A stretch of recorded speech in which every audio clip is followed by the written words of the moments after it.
I am for my people, a portrait of pride. Color me the Negro who speaks of rivers. Hi, I'm poet Danny Queen, and welcome to another exciting edition of Color Me Poetry this evening. And I tell you, we're gonna have a good time. I got two musicians in the building with me today, and we're gonna talk music. We're gonna talk black music. We're gonna talk music in general. My first guest, Dr. Pryor from Bowie State University. Welcome, Doc. It's good to see you, man. Thank you. It's been a long time. Appreciate it. And my good friend and record producer and writer and author and entrepreneur, Brother Leroy Young. It's good to have you, bro. Good to be here, my brother. Yeah. Good to be here. So what you been doing since you've been retired? Oh, what have I been doing? Okay, Yeah. just playing music, and doing some more writing, and Yes. just really enjoying myself right now. Playing with the Bowie State jazz. So this is a natural hookup. Oh yeah, You brothers know each other way back. Yeah, we go way You work back. together at Bowie. Yeah, well, I'm glad to have him. Ron, yes, playing guitar for me in the band, the jazz band. But of course, our venture goes way back when he before was working as a technician for the Levitt family. That's right. Yeah. Chuck Levitt. Chuck That's right. Levitt. Chuck Levitt. You worked for Chuck Levitt. Oh, yeah. I was at Chuck's yesterday. Yeah, man, I was with Chuck Levitt about I guess about 12 to 15 years. See, he's Wow. the modest one, man. If you needed your keyboard fixed, you took it to him. Yeah. Okay? That's right. You know, I know Took it to him, that. yeah. It was nobody else in the area who could fix that technology at that Wow. time Yeah. but LaRon. Yeah, well, I learned a lot from being there because I learned the basic technology, how it had changed throughout the years.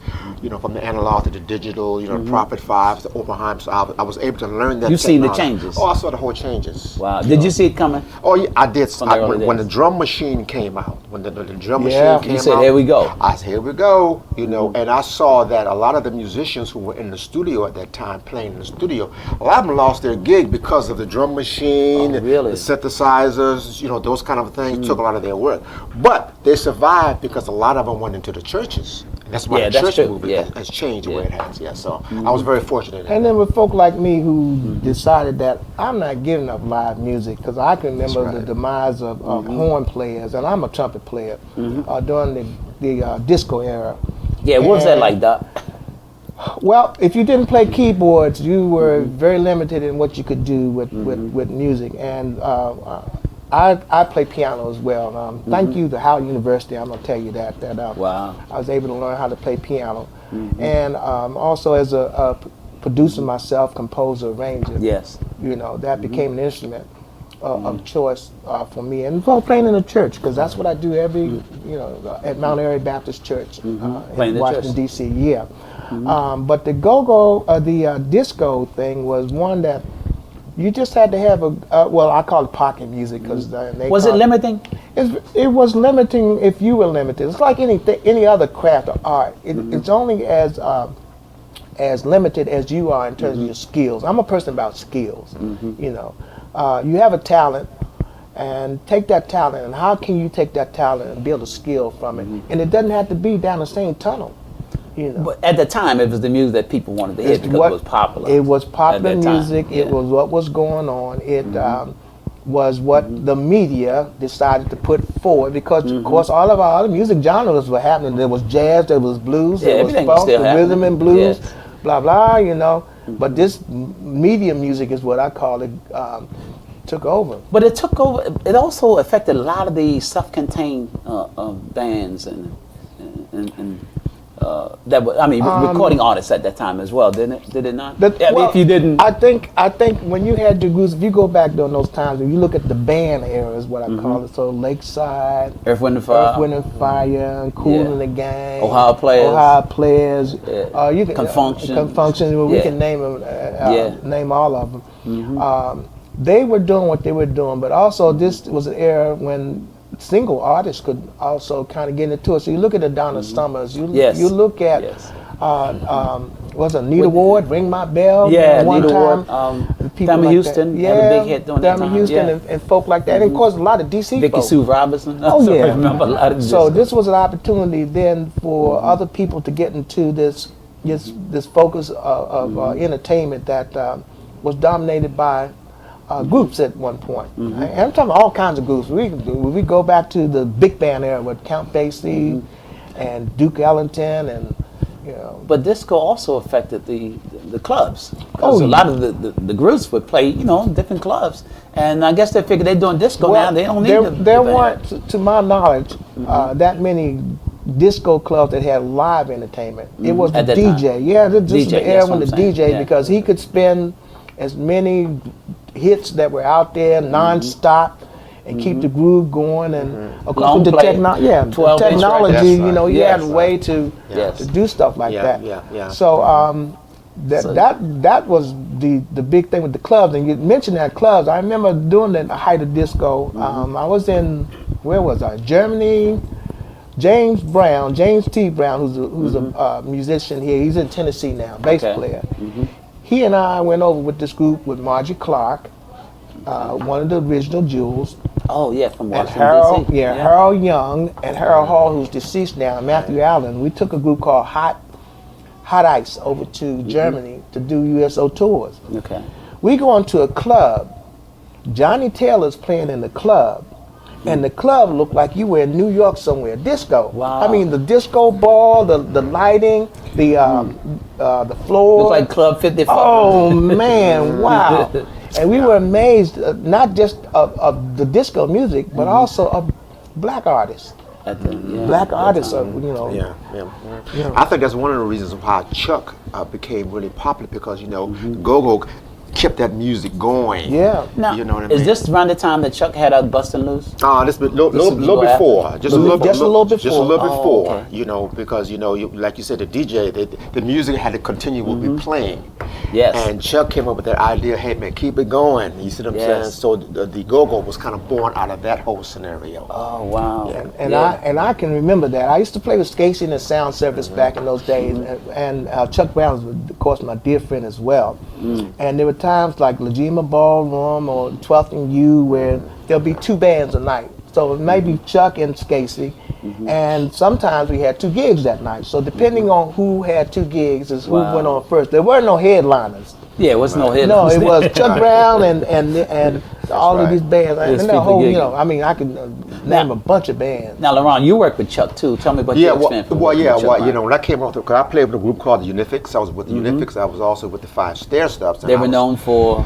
Ooh Child, Ooh Child, the Five Stair Steps. Yeah, no, I'm saying Unifics. The Unifics, yeah, Yes. they had a song, Court of Love. Court of Love, Beginning of My End. Those Yes. were the two biggest hits with Al Johnson. Yes. Yeah, but that was the lead singer. Yeah, Great Al lead Johnson. singer. Yeah, so that was Went on later to work with Jeff Majors. That's right. Yes. Yeah. Yes. So that was quite an experience playing with that. And then I got with the Five Stair Steps. And after the Five Stair Steps, I had the fortune of playing with Stax Records.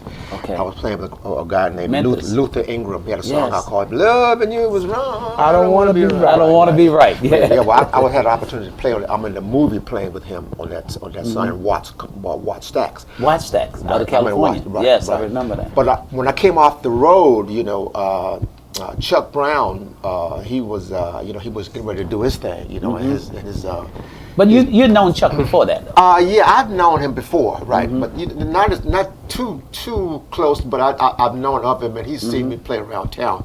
But when I came off the road, not his manager, but a guy named James Purdy I know said that Purdy. they were going to the studio. yeah. James Purdy. Yeah. said that they were going to the studio, and they said, "LaRon, why don't you come and go into the studio and record with Chuck?" So they asked me to go in the studio. So that's how I was able to play on the album Bustin' "Bustin' Loose. Loose" up in Philadelphia. So that's how I kind of. They recorded out of what? Sigma Sound? Sigma. Sigma, yeah. we did Everybody Sigma. was recording out of Yeah, Sigma. but James Purdy was the one that kind of raised He was the le- producer, yeah. He was the producer. He was Yeah, the producer was that. the He and producer. Matthew Allen. There you go. And in fact, Yes. I work with Chuck as well. Gilbert, I can see him now. Gilbert, you're going to play trumpet for me, he would say. And so I got the opportunity to work with Chuck and Eva Cassidy on the other side. Now, who is Eva Cassidy? Eva Cassidy was this little dynamic young lady who could sing. If you go on one of the Yes, social she can sites, sing. YouTube Yes. or one of those social sites, you can get her product and hear her do her live thing. Yes, and she smoked cigarettes. Oh, I didn't know she She smoked. smoked cigarettes. I mean, just like boom. Well, believe it or not, a lot of the local people smoked cigarettes back Eddie in those Kendrick. days. Eddie Beautiful Kendrick, voice. Aretha I didn't Franklin. know he smoked. That's right. Aretha Franklin. Nat King Aretha, Cole. yeah. I didn't know Aretha smoked. When I read a book. When I first met Aretha Franklin at the Kennedy Center, we Really? were at the Kennedy Center. She was sitting. This is when you could smoke in the building. She was sitting at that piano smoking. Really? Well, yeah. Well, and with Chuck, Chuck was the kind of person who kind of stayed out your way because he figured you when he hired you to be a professional. We did The Other Side, which was his jazz blues kind of album. If people didn't know, young people didn't know him for that. They knew him for go-go. Yeah. I always tell folk, of all the years that I've been in this city, and Blues Alley being what it was at that point, being in a place where you had to be this dominant kind of music entity. Chuck Brown was the first one who took me into Blues Alley. I'm sitting there saying, wow, you know. I'm surprised when you told me. Oh, yeah. Wow. And of course, most of the band members that he had through the years were my buddies. And Leroy? Oh, hey. Leroy. See, Leroy. Chuck called him too. Leroy started, I was with the group, Leroy The too. Ambassadors, which was a youth ensemble, youth jazz group back in the 60s. Leroy went to Coolidge, by the way. Oh, I didn't know. And Leroy played clarinet. Raymond L. Gray, who's deceased now, Jr., who was the coordinator for the Schimmelbill program, prior to me taking it over, worked with my dad and got the ambassadors together. Tommy Bryant is another big name in music, okay? Because you and I have done Tommy Bryant. That's right, we did. His parents, along with some other parents of the band, John Buchanan, who's still in the business now. I think he's playing with Proper Utensils now. I think I'm saying that. He and James. So there's a lot of Long. people. Oh yeah. So with that said, Raymond Gray brought together all of these young, youthful musicians across the city to join the Ambassadors, and Leroy was one of them. And he, like myself, we would catch that long bus ride from wherever we came in D.C. over to Tommy Bryant's house, or Peace Lutheran, which was the church across the street where we would rehearse. Or if my dad was home, of course, I would get a ride to rehearsal on the days that my dad was there. And so the next thing I know, I see Leroy with a saxophone and doing this thing with Chuck, and of course, you know, everybody's, hey, Leroy, but he was a very down-to-earth person. Yes. And he and my best buddy, David Lee Craft, both got the opportunity to play with Eddie Kendricks. Oh, really? With the what was the Young Senators? Yeah, right. they played with Eddie. They were Eddie Kendricks' background and backup band. And yes. Well, he did one of the albums. Which one was it? People Hold On. Yeah, and Jimmy Dugan. Jimmy Dugan. Yeah, and That's my right. good friend Milton Russ. That's Yeah, right. Played with everybody. Milton, yeah. Temptation, Full Top, That's right. Undisputed Truth. So I think through that, and then even like with LaRon, we would pass like ships in the night. We would pass, and we would be doing great things.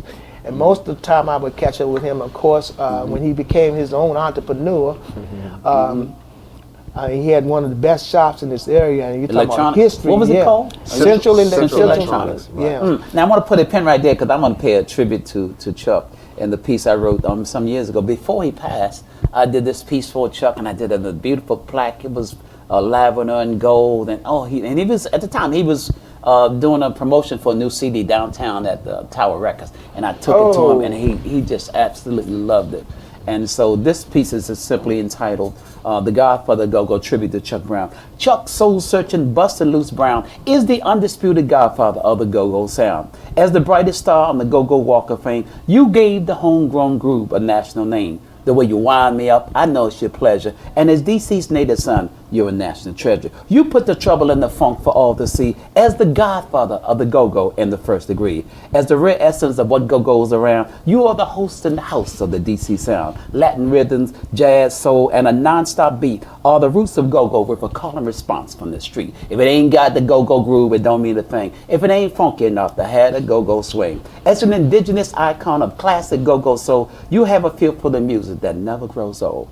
Through Experience Unlimited, as a master music man, you are the great the godfather of go-go all over the land. You put the soul for funk in it for all to see, as the great godfather of go-go in the first degree. P.S. Show you right. Amazing. Let me tell you a little story, man. Chuck Brown. I was playing at a place called the Junkanoo with a friend of mine, James Hockaday. And Hockaday said that, Chuck came to him and said, "Hey, man, look, this is when Chuck came out of prison, that kind of a thing." And Chuck told Hawk, said, "Look, I'm putting a band together, man." He said, and this was before Soul Searchers, all of that. Yes. I'm going to be the baddest thing in DC. And wow, he said that. He did it. And he did it. Yeah, Yes, you he brought did. up Trouble Funk. and that Yeah. was one of my groups with Robert Reed Dyke. He was my dear friend. In fact, I had him teaching out at Bowie State with me, teaching electronic music with me, and he and I worked together, and he was responsible for getting me a platinum. Oh, really? Yeah, for Pump Me Up. Yeah. Yeah, we worked. I worked. You worked with them? Yeah, I worked on one. Pump Me Up. Yeah, I worked. Oh, on, that was my jam of the day. we had an album out. This is when Good to Go, not Good to Go. They had an album out where they all had tuxedos on and all of that trouble. And this is a point that he was going from. In fact, my first check professionally for arranging was from Island Records. Got it sitting up there through Robert Reed, Trouble Funk. And he got a deal some kind of way where Will Smith picked up Pump Me Up. Okay. Okay. Oh, wow. And just like most of the awards that teams get, I was part of that team, and I was also able to get my multi-platinum for 2 million sales or more of Pump Me Up on Will Smith's Millennium. Oh, I didn't know you worked with him Oh, on that. yeah. No, Robert was my The dear stories friend. you guys tell, man, I'm like, wow. Robert used to come. I used to go over to his house because he had a studio in his house and record. And he had some wonderful recording techniques that I remember. And of course, all his brother and Creed and his brother and Big Tony and Big Tony, yeah. And well, we call him Smurf, the trumpet player who went to Howard with me. And all of them were my buddies, and James we were all buddies in this thing. And they used to come to the shows to watch Scacey and watch Chuck and any of the other bands at that point that were doing things and see what they were doing and then take that back to their bands as part of the formula for success. So there's a lot that goes on. That's Oh, on yeah. this You'd music be scene locally. surprised. That's why we have to tell our story. Yeah. Man. Yeah. There's so much to be told. Yes. You know, and there was so many. I mean, that's why I admire, this young man right here. The good doctor. Coming out of the ambassadors, Yes. that influenced a lot of musicians. You Really? know? And he really hung in there, man. 'Cause he's a doctor, man. A doctor. You know Yes. what I mean? He really. I knew it before he had the DR. Though. Yes. So I knew when he had the MR. That's right. That's right. And still have the MR, by the way. Yeah. So there was a lot of musicians that's in this area that are still here, and just to be a part of that scene. And in this piece I read on Chuck, that's why I wanted to not only pay tribute to Chuck, but I wanted to pay tribute to other go-go luminaries in the area also. And that's why I wrote it that way, mentioning other groups as well. Well, that is an integral part of DC and this area. What people don't realize is that other hidden thing that I try to perpetuate, and that's big band music, jazz. Yes. Big band jazz. Talk about the jazz band Well, at Bowie. The jazz band in Bowie was something that came out of a golden dream of Dr. Clarence Knight, who was also a very renowned contractor. And that's how I got into this whole thing playing in the professional circuit through Dr. Knight. I mean, he's put me on a bunch of wonderful shows.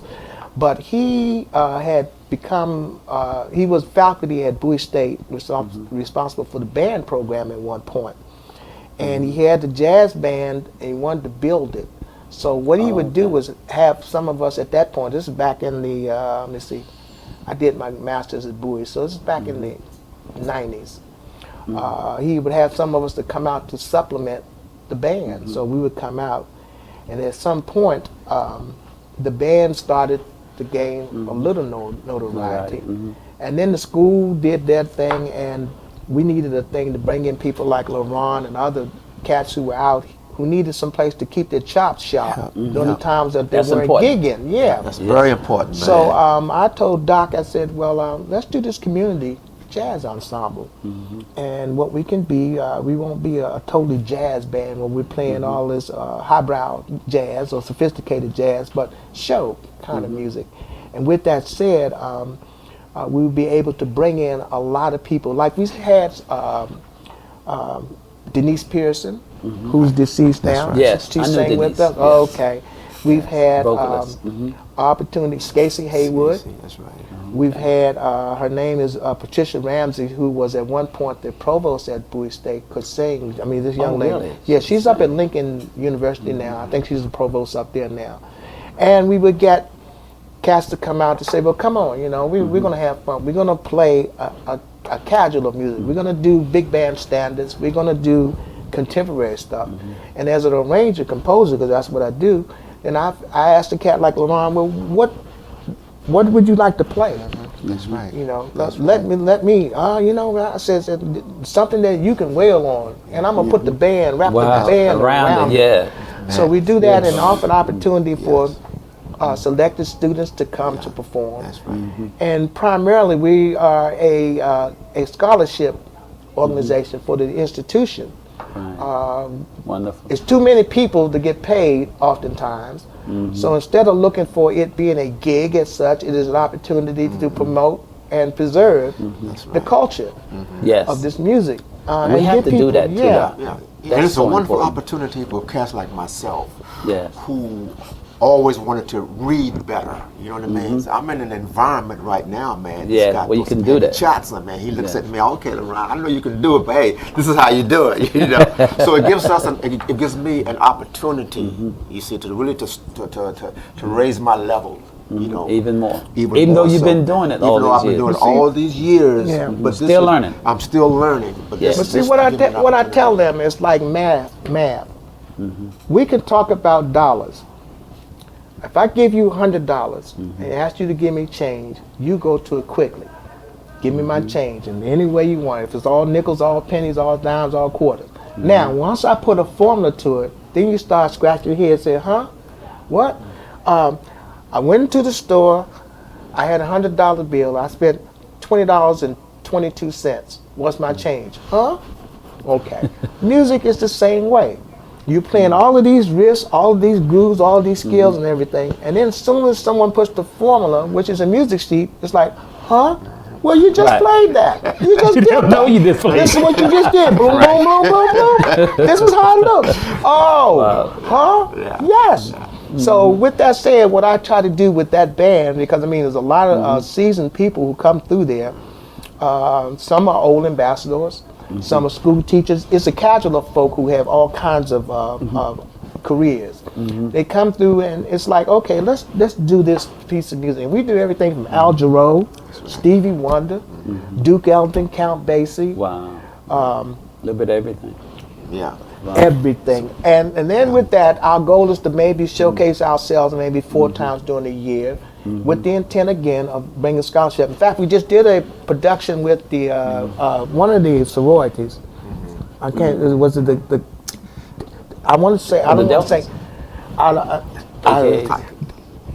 Yeah. Maybe AKAs or Deltas. One of those. I don't We want ain't trying to make nobody mad. Yeah, I ain't making you mad. But it was during Women's Month, and with that said, we had featured 2 young ladies, 2 students, one singing, Summer Johnson, and the other one, Michaela Falou, I think is how you pronounce her name. They performed. We were at Martin's Crosswinds, and they gave the school a $1,000 scholarship. Oh, wow. Okay, for our music That's students. beautiful. So those are kind of things that Things we to- do without necessarily looking for pay, because most of us, not all of us, are either at the status where we were employed or we recently retired, and it's an all volunteer organization. And like, if I haven't again publicly thanked those folk who come out, we rehearse every Tuesday when we do rehearse. I thank them publicly because they're giving up their time. Yes. Taking me, who I guess I can be a difficult person sometimes, with the intent That's of perfection. yeah. Yeah. Well, you know, I would say precision. Yeah. Because perfection in my life is God, and I'm a precise person, so I look for that precision to Precision, bring okay. excellence to what we do. And if we get that and make that a work ethic, which I'm trying to teach to these young people now, this millennium, oh Yeah. man. What's that like, Doc? Working with young people like that? I've been teaching at Bowie State as a professor since 2000. Because you know, I know you win. Yeah, yeah. And as technology becomes a way and methodology is the way we do things, I've had to learn, because I am the coordinator of music technology, how to integrate and to utilize that technology to its best proper use. Because today, the telephone, this little thing here, Yes. pictures and Right. blah, Yeah, blah, the technology and is gone. everything. And Yeah. I'm saying, well, what happened to writing? Why not bring a notepad and do this? First, write down your information, and then maybe transfer it to your technology, because what would happen if the telephone got broken, Well, got yeah. stolen? So we the become battery, dependent. We become dependent on it. Remember the time, Doc, when you used to remember everybody's phone number? Oh shoot! Now you can't remember nobody's phone number. 789, you know, LA 7939, whatever the numbers were. Only number I remember now is the old record by Wilson Pick. 3, 4, 5, 6, yeah. 7, 8, 9. Yeah. What's my number? And so with my That's my millennials, what number. I'm trying to do is to give them another type of work ethic that will help with survival, and not take away necessarily from their tools, Right. but Yes. to enhance their But tools. enhance it, yes. Yeah, I don't want, I understand Yeah. this because I use it too. One of the best things I never thought I would text. Really? But I'm sitting in church, and the pastor is preaching, and the choir director gets that umpty feeling that she wants to do something for altar call or something, or whatever the case is, so she can text it. No, we're not doing this. Let's do this too. And it's quiet. It's Right. inintrusive. Nobody knows it. No, and you Yeah. get to the keyboard, the piano, and you start playing. And say, wow, they're just some bad. No, we're not bad musicians. We Communicating. just communicating with each other. So I don't fault that. I just think that just building a skill. But when musicians are playing, there's an energy and a communication, nonverbal, that goes between me. Because I played. Yes. There's a communication that musicians seem to have. What is that? It's Lenny Harris, by the way, is my buddy I'm playing with. He talked about that. We got together this horn section because of the same thing he's talking about. It's I think after you perform with so many people So long. or so many, not just with, but around and for so many people, Yes. there's something that is contagious about when that music starts, and if Yes. you got a good group of competent musicians who- And a groove. yeah, that you don't have to teach anything. They've done They feel quote unquote their homework and went to the shed and that's understand, right. and Yeah. they've studied the instrumentalists in their particular instrument, and you get to go on stage and just that energy is comes just through. it just comes through, and Comes through. it's just like I guess a divine intervention. I don't that's know. what I felt about these brothers here at Motown, the Funk Brothers. I felt that energy, man. It's like these guys play come together through. all the time. Oh That's yeah, right. And you can just feel it in the music, it, man. It was right. just amazing, man. By the way, this is Motown's 60th anniversary. yeah. And I did a Motown piece. I don't have it. I thought I have it here. I don't know it because it's a long piece. But the other thing I want to do right now is I want to throw out certain names and have you guys respond. sure. Now, we did Chuck. Let's Earth, Wind, and Fire. Oh, the epitome of music with the grooves, the horn sections, Oh, the man. vocals. you Who were know. the horn? Man, them Phoenix horn horns, sections. Man, you them know. guys. I don't know all of them. Amazing. I don't know all of them by name. God, man, they were amazing. To tell you a story about Earth, Wind, and Fire, I was on the road with Barry White prior to him his death. He went overseas. Wandale Brown and I. I love Barry White. And Clarence and Dr. Clarence Knight. We were on the tour with him. Oh, okay. Earth, Wind, and Fire was our opening act. Oh, Do really? you understand me? They weren't the I'm headliners. sitting They were here- opening I'm acts. sitting here and saying, who's opening for me? Earth, Wind, and who? You know, and Verdine and all those cats. They, Yeah. they. Oh, man. Of course, Maurice was ill. He didn't perform, but and Wow. It's interesting you say that because Yeah. when I hear Earth, Wind, and Fire, and when I've seen them in concert, I miss his voice, man. It's just, Yes. it's just, yeah, you know, he had a certain quality. That's in his that voice. energy you're That's that talking energy. about. That's that Energy. energy you're talking about. It's hard to replace. Yes. Okay, each one of us Exactly, has man. it in a different way. We like LeRon and I, we'll fuss about something, but the point of the matter is, it's something to make each one of us better. That's right. Okay, and Wow. also to bring the quote unquote the brotherhood or the whatever unity together, so that we don't worry. I put a guitar part over there. Play, man. Just play. Just play. Okay. If you miss a B flat, who's gonna know but you? Okay, because unless it's Al Johnson. Talk about Al, man. That was something else, man. I love the Al, man. Talking about education, you're talking about an education, man. Yeah. Really? About playing with Al Johnson, you Yeah, know. the great Al that- Johnson. he was great. He had perfect pitch. You know, he could listen to anything, man, and tell you, okay, you wrong. This is wrong. Yeah, I mean, yeah. he was there. He had that ability to do that. To do that. And he did. On the spot, yeah. On the spot. He's like, okay, G. You flat. You were flat. You need to play a B flat That's right right. there and see. All right, no, okay. And I met Al. I was at Howard, and Al. This is when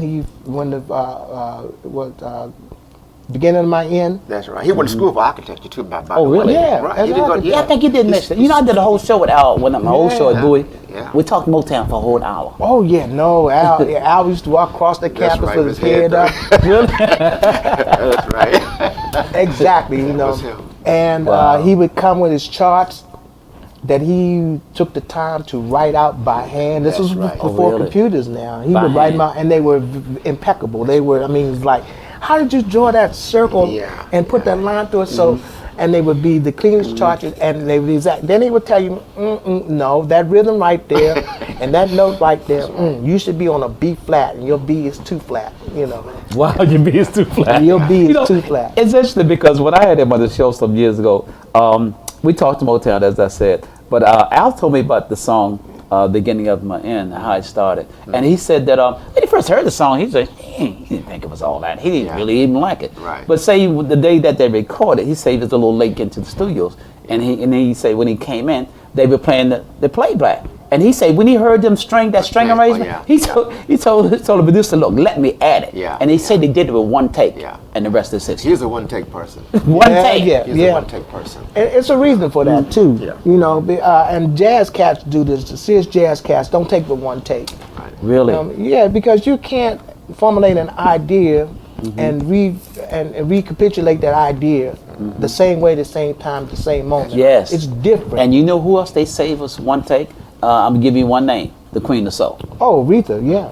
They said Aretha would come in the studio Oh. and do one take or something, and then she put her pocket on her arm. She said, "Okay, I'll see you guys later." I spent and then she 20 leave. Yeah, I spent 20 years with Aretha Franklin. They said Yeah. that's what she. I was in the horn section with her for about Really? a good 20 years. Yeah, here on the East Coast. In fact, like I told you, the first time I met her was at the Kennedy Center. Okay. When she was smoking cigarettes, and I could, it's like, wow. Until I read the book, Doc, I didn't know she smoked. Oh, wow. And through the years, I watched her. That's another one who had this energy. Now, you talk about Aretha Franklin. Yes. Well, we did the gig. The last gig we did with her was here at Strathmore, right before she got sick and left here. And we were at Strathmore, and we went on stage, the orchestra, and the H.B. Bonham was a conductor. So they sent us out on stage. It was like the show started at 8:30, I think, or 8 o'clock. We out, everybody's applauding, and we're just sitting there. We're just sitting there. This crowd starts bumping. Right, okay. Wow. Well, see, what they didn't know about Aretha, and I'll tell you, Aretha didn't do anything until she made sure she got paid up front. Pay me my money. Where that point at? Now, how we knew when the show began was that Willie, her assistant, would come out there and put the pocketbook at the foot really? of the piano. That was his job. That was it. That meant that all business was taken care of. Now let's do our business. Time to go to work. Yeah, so pay me. She was one of those people. And I mean, through the years, I've seen that with her in every city I've been in with Since her. we're there, let me come with this. Pay me my money. Just so you pay me all that I'm due. If you have to rob Peter to pay Paul, that's on you. I'm coming from all ends just to make ends work. Let me start over. Pay me my money. Just so you pay me all that I'm due. If you have to rob Peter to pay Paul, that's on you. I'm coming from all ends just to make ends work. So I'm overpaid, underpaid, and dead on my feet. Don't want to rain on nobody's parade, but I want what I need, and I'm trying to get paid. And if you don't have it, no, I won't try and understand. So pay me my money, all of my money, just as soon as you can. I can't help but to regret it because sometimes it's gone before I get it. And if I had what due to me instead of just making do, I could pay Peter, Paul, and Mr. Bobo too. Don't mean to rain on nobody's parade, but I want what I need and I'm trying to get paid. And if you don't have it, no, I won't try and understand. So pay me my money, all of my money, just as soon as you can. Pay me my money. I God bless Rita. just went on social media and I talked about that, believe it or not. Really? Yeah. The sad part about that is that it's with your colleagues who you work with and you've gone through the trenches with, who for some reason don't understand that you are a debt to them. They figure it's okay, I can wait till next month No, you can't wait because you don't have no idea, as you said, what my intent is with what I've worked That's hard right, for. Yeah. So I've got people Yes. out here now who are in that capacity with me. And then when I want to be the business, I send them business circumstance. Oh, you the mean guy, blah, blah, blah. No, I don't understand that. Okay, I think as I told you. Not that's about what being said, mean. No. No. If you go to the doctor, if you call the plumber into your house, the electrician into your house, anybody, they say, here's my fee. You pay it. That's right. If you don't pay it, they do nothing. Simple as that. Okay. Now, Yes. so you've got 20 arrangements that you want me to do. And you need them in ASAP deadline, as soon as Yes. possible. And I give you a fee. The first thing you want to do is cut me a deal. There's no deal. Right. No, Okay. it's no deal. Whether I write 5 notes or 10 notes, Yes. whatever the fee is, the fee is like the doctor. He can take, right. he can look in your mouth and says everything's okay. Here's the prescription. See you later. Right. He has a fee. Right. He ain't gonna get any less because he's with you for 3 minutes. So this is what I'm trying to express to folk is that, especially with horns, Really? what folk don't understand as we talk music is that rhythm section and Love horn horn. sections work in tangent with each other, but they're different. Rhythm people are responsible for block things, chords, progressions, and they can do things a little less cumbersome than horns. In the old days, it's like, here's the record, go learn your part. And I'm looking, I hear 3 trumpets, 2 trombones, 5 saxophones. Now I'm a trumpet player, so what's my part? Who do I listen to of the 3? So with horns, you must do an arrangement Yes. that's Right. gonna be comparable to what's on that. And complimenting. Yeah, and complimenting of that. And that takes time and it needs to be paid for. So pay me my money Pay me if my you want money. me to do that service. Come on. You know, We gotta and set that's that it. to music, Oh bro. yeah, I will. You got telling the you, poor. I man. didn't know you had the poetry for that. Oh man, I got stuff for all kinds Well, of stuff. that's my So, next venture with you, Danny. Hey, we got to work on that, man, Yes, because I can see that's a hit now. And I sell a lot of these, man. Yes. You know, brothers, man, brothers buy that. Yeah, that's Bro, important. Queen, you got to pay me my money thing? Yes, sir. Man, let me give you a couple of them. Yes. Well, I'm gonna get a couple from you. I'm gonna hang up around my classroom. You know, Yeah, pay that's me so. my money. So the next name I like to throw out is Black Moses. Oh, Mr. Isaac Hayes. Oh my Wow. God! I had the privilege of being with Stax Records. Really? I was with Stax, right? Yeah, there were 4 musicians at Stax from DC. It was myself, Vernon Birch, Ronald Hudson. Brenda Birch from the Barcades. Barcade? Yeah, from the Barcades and the Skip Pitts. Okay. Skip Pitts was Isaac Hayes' guitar player. Oh, He's the okay. one that played Shaft. Oh, really? Yes, he was- Man, that bro, I love to shake his hand. Yeah. But anyhow, that was my little, Wow. influence with the. I met Hayes. brother Isaac Hayes on the night of the Million Man March. I was doing an interview at WPFW radio downtown at that time. It was at that time. It was down in Chinatown. Chinatown, yes. Yes, 7th and literally ran into him coming around the corner. Wow. And I said, "Brother Hayes." He said, "Hey, brother, how you doing?" With that deep voice. Yeah.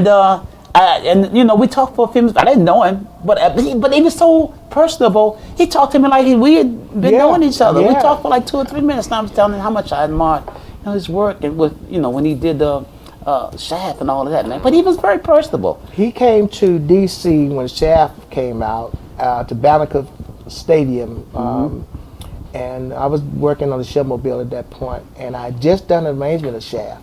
Oh, So they had this little ticker tape parade, is what I call it, and they brought him off the street, and he came to the car. It's like a review stand. Came across the band. As he came across, we played Shaft.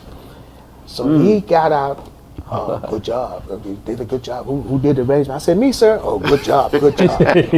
Of his Shaft. wow, man. But the same thing, that big grin. And then my mom's took me to see a show. And my mother she loved music when she was living.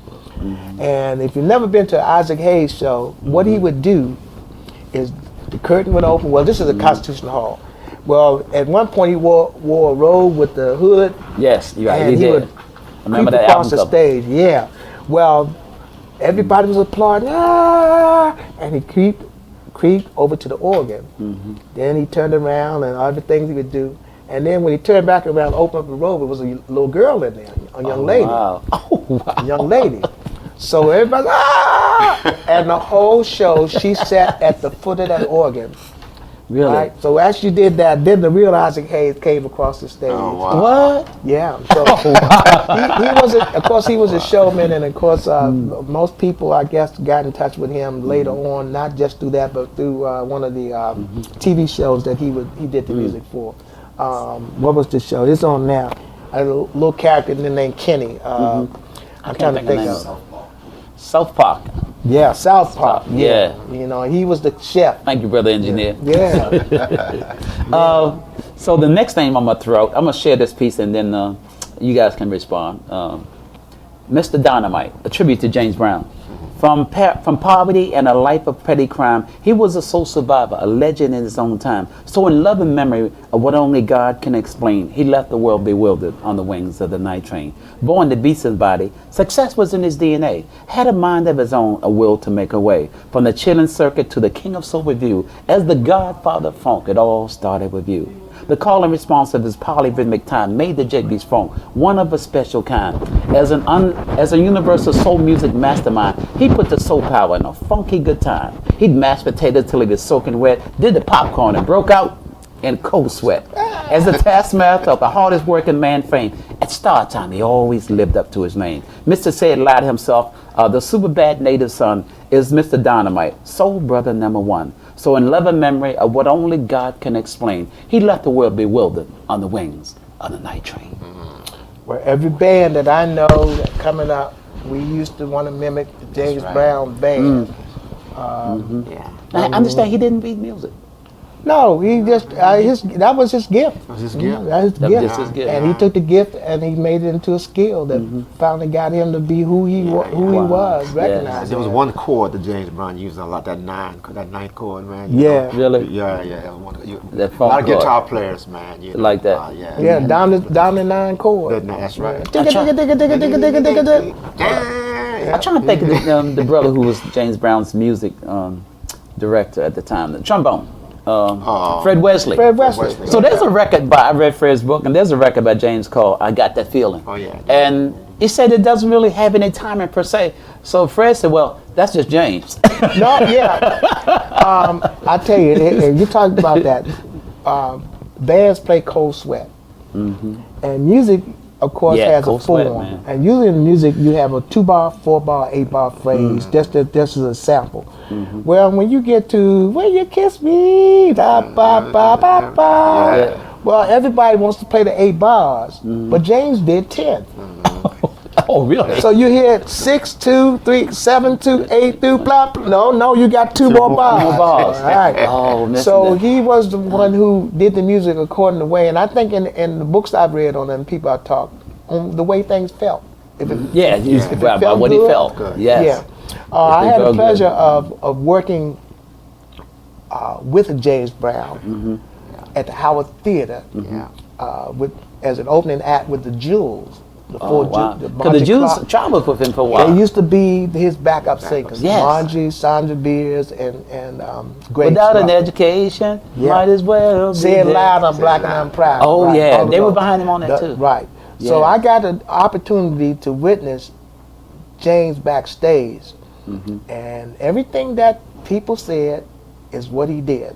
So we were sitting there, and He didn't play. he didn't play. He bloop, bloop, bloop. Okay. That's $45, right? Bloop, bloop. He did that. So that was true. Consummate showman. I mean, soon that, ladies and gentlemen, Dan and Ray came on and Yeah. introduced him. Hardest working man in show business. Blah, blah, Yeah, blah, the blah. greatest man in And show from business. that time, boom, you were entertained from that That's right. until From that like, moment. woo, So what the he come heck from did I that just school. win? Yes, and he Yes. was always had Adrian. That's who he was married to at that point when I met him. Was sitting in the wing over there, the whole show, Wow. and he was out there. He had everybody. So they didn't call him the hardest working man in show business for no reason. no, man. no. Precision. I Precision. think And his they hair had to be yeah. just right. If you want to listen to me, the epitome of James Brown would be Live at the Apollo. That was Yes, an New York. album that I Oh, wore out man. that bands wore out, that he Yeah. just took them tunes and he went from one to the other, you know. I mean, it's like, good Lord. But you know, this record company, I understand at that time, King Records, they didn't really back them. James backed himself No, on it. Because they didn't believe in it. He had, you know, as you read about him in his autobiographies and biographies that they have, he was a self-made man, period. Yes. And he believed in the Constitution that if open up the door, I get it myself. Yes, that's what he said. He believed in That's what he that. said. You Yes. know, and I think as we look at, you know, the radio stations that he owned, all of the fortunes that he had amassed, Yes. and the turmoil that he had with keeping them from I mean, just the government and people in general, you know. Yes. He is to be commended for Yes. whatever he did it back then. Yeah, he did it. Had his you own know? private plane. And I guess the unfortunate, not just with him, but with many of our giants in music, the trials and tribulations that they have had to endure, you know, and left us a Wow. legacy, you know. A great legacy. And once we look back, and it's like, wow, he did who, how, with when, Yeah. why, you know. I can imagine. We talk about people like Billie Holiday. Yes. Imagine being on a bus. You're the only black face. You're female. All white band. All white band. Yeah. And your tour is down south. Boy. I can imagine that. And you can't use the same facilities, et cetera, et cetera. As everybody else. But also, Had to come in the back door and all of that. you're looking at the injustices of racism at that Yeah. time. You're looking over and you see somebody hanging in a tree and wonder, what the heck is that? And there's a black person. Strange fruit. Strange fruit. Yes. know, that whole history. That whole history. So as you know, as I look at the atrocities that we've gone through Yes. as musicians, and even today, people for some reason think that Lamont and I know every song that was ever played. No, I got a wonderful library up here Yes. that I can recall on. That's why I listen to everything. Yeah, I listen to everything, but then I specialize in what I specialize in so that I can get paid. I'm classically trained. I went to Howard. I got a degree in music education, and my minor was trumpet. And I'm classically trained, but classical music is not my bag. You know what I'm saying? You know it. I know it. I enjoy it.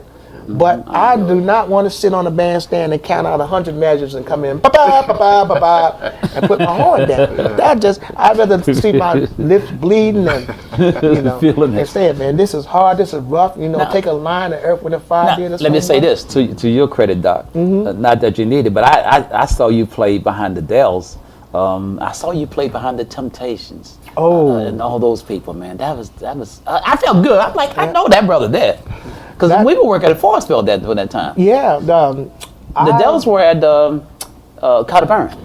The Dells I played with since 1968. I did Wow. it as I was in school, and my friend David Leecraft and I used to go down and sub for the matinees because my other brothers couldn't get off work or whatever. They gave us the opportunity, and I did the Dells up until the time that Johnny died.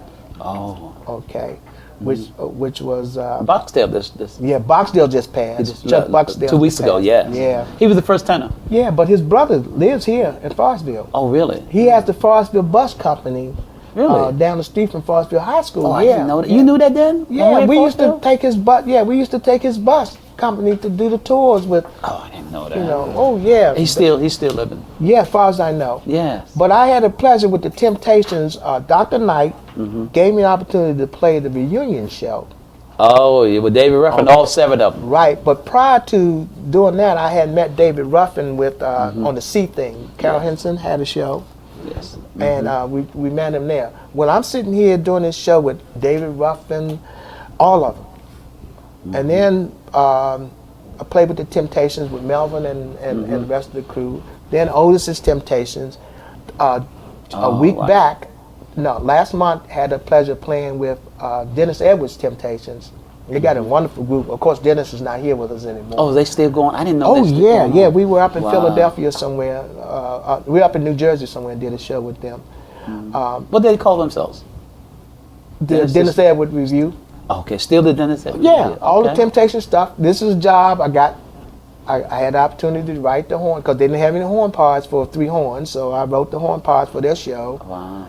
and they purchased them. Thank you, Jesus. Wow. They purchased them, and That's we a go blessing. out. But I mean, through the years, man, it's Wow. In a few minutes we have left, brothers. I want y'all to just give us some your perspective on music and young people in music. I think my perspective is learn the craft to the point that you have command of the craft, even when what you want to do is not happening. As I teach college, and long story short, a lot of people come to be recording engineers, and I'm saying, well, you're really down a dead end because there are not that many recording studios now that are hiring. It is entrepreneurship. The technology is afforded, just as here in the studio, as I'm looking at the equipment here, it's afforded us now to have quality equipment Yes. for little or no money. And you can do that in your You can do basement too, that. though. You can do that anywhere. So learn your craft so Well, that you're able to produce, you're able to create, construct, consult, and teach. Yeah, I agree with that. Learn your craft. Even at my stage right now. Whether I'm it's still vocal or learning. whatever it is. Yeah, whatever it is. Learn your craft and try to learn it as best as you can. Because and it opens up a lot of opportunities for you. You just never know. You never know what kind of opportunities that will come your way. So Yes. he's absolutely right. Learn the craft. The technology is here. I mean, all the information is here. But But you you have gotta to learn it. apply yourself. You have to apply To it. yourself, to it. Yeah. So that's. And it's universal. I mean, Yes. not just me, you as a poet. And Yeah. we both have I'm in something studio in common. tomorrow. Yes. Art. With your son, Rashad. Rashad. Yeah, master engineer. I've worked with him for many years. Yeah. But he started early. Yeah, he's there. Yeah, he started early. We Yeah. had a little studio in my house, and he's always been there. Because of my background is in engineering and electronics. Wow. When he was, So he does them both right now. He does it very well. you told me he used to follow you around when you was a Yeah, little he's kid. following me around. I had a little 4-track studio in my house, man. That I used to go run downstairs. I still got one in my Yeah, house. you know what I mean? I'd run downstairs and try to do a little something. Rashad would come behind me, Daddy, let me do it. And he's still there, but he's great at what he does right Yeah, now. and I've been working it for Yeah. any number of years. Speaking of 4-track studios, real quick, I used to be over at Land of Mall. Used to be a music store called Briggs. Yes. That's where I bought my first 4-track recorder. Yeah. Right there, and I was trying to do music and all, and I ended up recording all these lectures years later by people like Dr. Francis Crest Wilson and all. right. But it was a great piece of equipment, man. Oh yeah, Yeah, I put the mine sound on quality was display good. at school. I put in the display case. Said this is what I really? use. Yes, I took it. It's sitting there. I said this is how I used to supplement my income. That's right. Coming down there and learn how to work that Wow. 4-track. That's right. And they tell me that I haven't gone yet, but I'm planning on going to the Motown Historical Museum in Detroit. Yeah. And they tell me that if you look at some of the equipment that they used back then, Oh, yeah. you'd be amazed. And how they got this. Well, when I was working with the Temps, and I had Gil Askey, who was the MD for the Temps at that time. I also one of the producers. He said, Yes. yeah, any kind of way that we need to make sound, if it meant banging on the table, if it meant clapping our hands, Yeah, they stamping did our that, feet. didn't they? That's how we got the. That was what the Motown sound was. And they used to bring the Detroit Symphony Orchestra too. Yes. And the story is told about Barry Gordy was producing somebody, and they brought in the Symphony Orchestra, Detroit Symphony Orchestra, and so the director of the orchestra was saying, "Well, Mr. Barry Gordy, in terms of the way the music is structured, in terms of I'm trying to think, the way in terms of the way it's structured, in terms of theory, that's what I'm trying to say. This won't work." And Mr. Gordy said, "Well, I don't know theory. You know theory." He said, "But I know what I hear and I know what I feel." And they did it. They did what he asked to do, and it came out. Well, That's interesting. We talked about James Purdy. That was his thing. Oh, really? In fact, yeah, his Dina Purdy, That's right. which is was his wife prior to his death. She's a very renowned string player. That's right. Cello. Yeah. Wow. Yeah, he's still around, and she can attest to James. James was like she's talked to me 24 hours. Yeah, I knew a day. James. I knew James Purdy for years. We used to talk on the phone all the time. yeah. But it wasn't until I met him that I Yeah. knew he was blind. Yeah, he had an ear. I didn't know he was blind. Yeah. I was, wow, this guy is amazing. Before we go out, let me say something about my own CD. This is Yeah, I wanna my thank you. latest CD, and it's simply entitled Up Close and Personal. And Dr. Joan Hilsman helped me very much. My dear friend with from it. Bowie State. Oh, I know Doc, man. Doc Oh, yeah. helped me with piano years ago. And Yeah. she put me in touch with another great brother named Stephen Key. Yes. who did the translation, transcribed all the music. And as you were saying earlier, now he showed me. I had written this melody, and I used to always come to you with, "Oh, Doc, take a look at this," and I didn't know what the melody looked like until he printed it out on the machine. I said, "Oh, that's what I wrote." I had no idea. I just wrote what I wrote. I see you got LeRon on here. Yeah. Yes. I had forgotten that, you know, that I had. And Rashad. And Rashad. Yes. Yeah. Yeah. Well, Rashad, he did all the He recorded. engineering for me. Yes. Okay. And yeah, we did this. Well, I And this- know this is indicative of the other ones that you've given me through the years. I'm going to enjoy Yes. this. As soon as I get in Thank my you so car. much. Up close and personal, everybody. Go out and get it. And you know how y'all download. It's on sale everywhere, as Michael Jackson used to say.